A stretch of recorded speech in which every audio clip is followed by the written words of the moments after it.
Hello students, we are back again with a new video.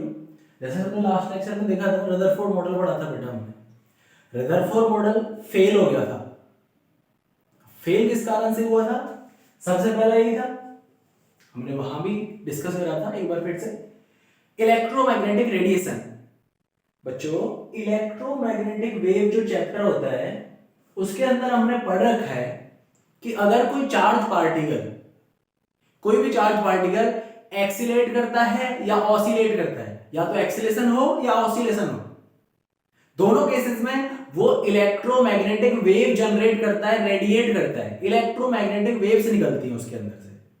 तो electron जो हमारा circle में रोटेट करता है बेटा, घूमता रहता है, रिवॉल्व करता है इलेक्ट्रॉन, तो क्या होता है? एक्सीलेशन होता है सर्कुलर मोशन के अंदर। ये हमने 11th क्लास में पढ़ा था। बिकॉज वेलोसिटी एक वेक्टर क्वांटिटी है और वेक्टर क्वांटिटी के अंदर दोनों चीजें इक्वली मैटर करती हैं। First one is magnitude and second one is direction. Uniform circular motion के अंदर मैग्नीट्यूड ऑफ वेलोसिटी हमेशा सेम रहता है, स्पीड कांस्टेंट रहती है। स्पीड अगर 5 मीटर पर सेकंड है तो थ्रू आउट वही रहेगी, लेकिन हर पॉइंट पे direction of the velocity change होती है। दैट्स व्हाई हम कहते हैं कि यूनिफॉर्म सर्कुलर मोशन एक एक्सीलरेटेड मोशन होती है। और एक्सीलरेटेड मोशन के अंदर जो एक्सीलरेशन होता है उसे नाम दिया जाता है सेंट्रीपिटल एक्सीलरेशन सर्कुलर मोशन के अंदर। इट मींस अगर हमारा इलेक्ट्रॉन सर्कल में रोटेट कर रहा है अपनी ऑर्बिट में, सर्कुलर ऑर्बिट में, तो वहां पे एक्सीलरेशन होगा, सेंट्रीपिटल एक्सीलरेशन। क्यों होगा? Because of change in direction at every point. ठीक है, स्पीड सेम है, हर पॉइंट पे यूनिफॉर्म है velocity, magnitude of velocity, but direction change हो रही है, इस वजह से एक्सीलरेशन आएगा। Because acceleration is rate of change of velocity with respect to time. And velocity क्यों चेंज हो रही है? Because of change in the direction. ठीक है, तो ये इलेक्ट्रोमैग्नेटिक रेडिएशन जनरेट करता है। इट मींस इसकी एनर्जी डिक्रीज होना स्टार्ट होगी। जब भी कोई बॉडी रेडिएट करेगी, अपने अंदर से रेडिएशन निकालेगी, तो उसकी एनर्जी डिक्रीज होगी। तो धीरे धीरे हमारे इलेक्ट्रॉन की एनर्जी डिक्रीज होती चली जानी चाहिए। और बिकॉज अंदर न्यूक्लियस है जिसके ऊपर पॉजिटिव चार्ज है और हमारे इलेक्ट्रॉन के ऊपर नेगेटिव चार्ज है, न्यूक्लियस इलेक्ट्रॉन को अट्रैक्ट करेगा। अगर इसकी एनर्जी कम होती जा रही है इलेक्ट्रॉन की, इट मींस व्हाट? इसका इंपैक्ट बढ़ जाएगा फोर्स ऑफ अट्रैक्शन का, and electron spiral path acquire करेगा, वो भी inward toward the nucleus, because nucleus attract कर रहा है इलेक्ट्रॉन को। और फाइनली क्या होगा? इलेक्ट्रॉन न्यूक्लियस के ऊपर जाके गिर जाएगा और एटम हमारा कोलैप्स हो जाएगा। बट ऐसा कुछ नहीं होता। सबसे पहला रीजन ये था कि रदरफोर्ड ये नहीं बता पाया कि एटम स्टेबल क्यों रहेगा। एटम स्टेबल होता है, सारी चीजें स्टेबल है, but according to this atom तो खत्म होना चाहिए। स्टेबिलिटी को एक्सप्लेन नहीं कर पाया रदरफोर्ड का मॉडल। दूसरी चीज भी लगभग इसी पे बेस्ड है। अगर ये कॉन्टिन्यूअसली रेडिएट कर रहा है, it means suppose that initially इसकी एनर्जी थी 100 इलेक्ट्रॉन वोल्ट, फिर होनी चाहिए 99.9 इलेक्ट्रॉन वोल्ट, 99.8 इलेक्ट्रॉन वोल्ट, धीरे धीरे कम होनी चाहिए एनर्जी।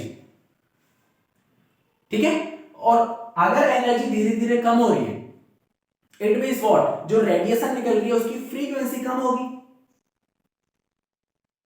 रेडिएशन बेटा, जब एनर्जी रेडिएट हो रही है, इलेक्ट्रॉन एनर्जी रेडिएट कर रहा है, रेडिएशन निकाल रहा है, उसकी एनर्जी हम मेजर कर रहे हैं, फ्रीक्वेंसी मेजर कर रहे हैं, वेवलेंथ मेजर कर रहे हैं। तो हमें इस तरह से मिलनी चाहिए, फ्रीक्वेंसी भी धीरे धीरे डिक्रीज होनी चाहिए, और जो लाइट की वेवलेंथ होनी चाहिए वो धीरे धीरे इंक्रीज होनी चाहिए, क्योंकि इनवर्सली प्रोपोर्शनल फ्रीक्वेंसी के। कैसे, वो हम देखेंगे। लेकिन एक्चुअली होता क्या है, जो हमें लाइट मिलती है उसकी वेवलेंथ जब हम मेजर करते हैं तो हमने ये पाया कि एक तो लाइट आई 656.3 नैनोमीटर की वेवलेंथ आई बेटा। जो लाइट यहां से निकल रही है, रेडिएट हो रही है एटम के अंदर से, हाइड्रोजन एटम के अंदर से, उसमें 656.3 नैनोमीटर की एक लाइट हमको मिली वेवलेंथ की। दूसरी 486.1 नैनोमीटर की वेवलेंथ वाली लाइट हमको मिलती है। इनके बीच में क्यों नहीं मिली? स्पेक्ट्रा तो ऐसा बनना चाहिए था, धीरे धीरे इंक्रीज या धीरे धीरे डिक्रीज। लेकिन इनके बीच में कोई हमको वेवलेंथ नहीं मिली। ये हमारा रदरफोर्ड का मॉडल एक्सप्लेन नहीं कर पा रहा था कि ऐसा क्यों हो रहा है कि इनके बीच में कोई वेवलेंथ हमको नहीं मिलती है। दैट्स व्हाई हमारा रदरफोर्ड का मॉडल फेल हो जाता है। ओके गाइस, इसके बाद इसमें दो छोटी छोटी टर्म्स हैं।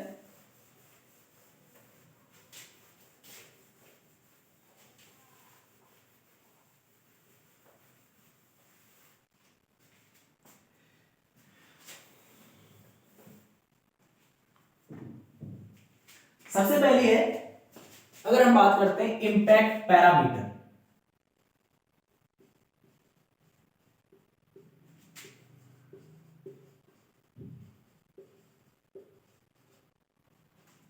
और दूसरी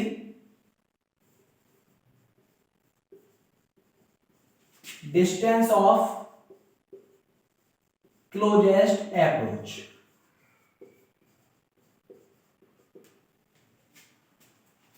तो अगर डिस्टेंस ऑफ क्लोजेस्ट अप्रोच की बात करते हैं बेटा, होता क्या है, जब अल्फा रे स्कैटरिंग एक्सपेरिमेंट हम कर रहे थे, तो सपोज दैट ये गोल्ड फॉइल का एटम है, कोई भी एक एटम जिसके एकदम सेंटर में न्यूक्लियस रखा हुआ है।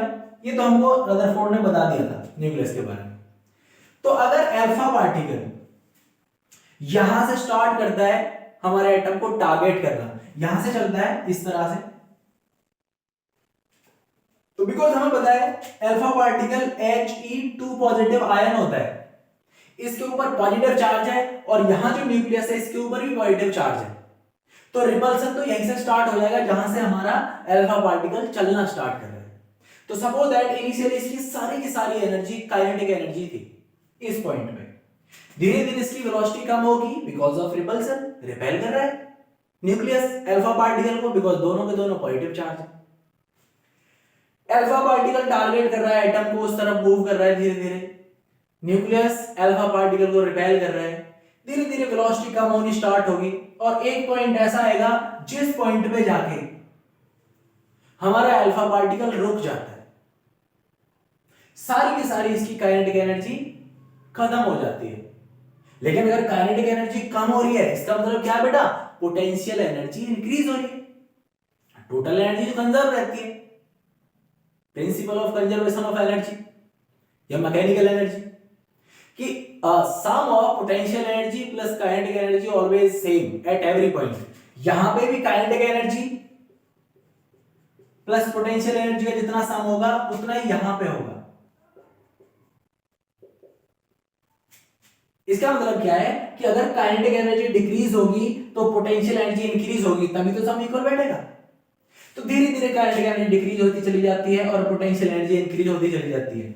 इस पॉइंट पे आगे, किसी स्पेसिफिक पॉइंट पे आने के बाद सारी की सारी काइनेटिक एनर्जी जीरो हो जाती है और सारी की सारी काइनेटिक एनर्जी पोटेंशियल एनर्जी में कन्वर्ट हो जाती है। यानी यहां पे पोटेंशियल एनर्जी मैक्सिमम और इस पॉइंट पे काइनेटिक एनर्जी मैक्सिमम होती है। देखिए, अब न्यूक्लियस से centre of the nucleus, centre of the atom और इस पॉइंट के बीच का जो डिस्टेंस है, ये कहा जाता है बेटा डिस्टेंस ऑफ क्लोजेस्ट अप्रोच।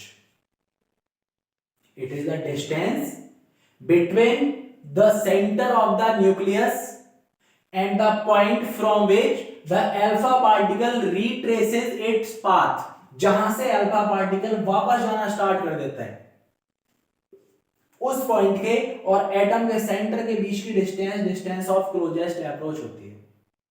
यानी कि मिनिमम कितनी डिस्टेंस रहेगी दोनों के बीच में जब पार्टिकल हमारा वापस आना स्टार्ट करेगा। बस अब अगर निकालना है हमको फॉर्मूले की टर्म में, तो क्या होगा बेटा, काइनेटिक एनर्जी का फॉर्मूला सिंपली हाफ mv² होता है।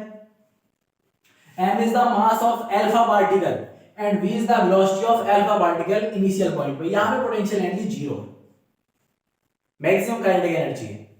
इस पॉइंट पे काइनेटिक एनर्जी जीरो हो जाती है और पोटेंशियल एनर्जी मैक्सिमम रहेगी। अब पोटेंशियल एनर्जी का फॉर्मूला यहां से लिखेंगे, हमको पता है, हमने पढ़ रखा है इलेक्ट्रिक पोटेंशियल के अंदर। पोटेंशियल एनर्जी का फॉर्मूला होता है बच्चों 1 divide by 4 pi epsilon naught Q1 Q0 या Q2 भी कह सकते हैं, डिवाइडेड बाई R। अब चार्ज की बात कर रहे हैं, Q1 charge on the alpha particle is 2 +2 into E by the quantization. तो अगर हम फॉर्मूला लिखते हैं, देखो अल्फा पार्टिकल पे चार्ज होगा 2 इंटू ई, और डबल पॉजिटिव चार्ज है। ऐसे ही न्यूक्लियस में अगर जेड नंबर ऑफ प्रोटॉन्स हैं और एक प्रोटॉन के ऊपर चार्ज होता है ई, तो जेड के ऊपर हो जाएगा बेटा जेड इंटू ई। तो बस चार्ज की वैल्यू हमें पता है। तो एट द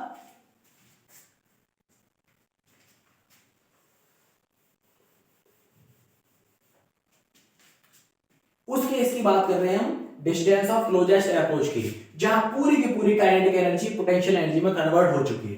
तो हम ऐसे लिखेंगे half mv² is equal to by the conservation principle of conservation of mechanical energy.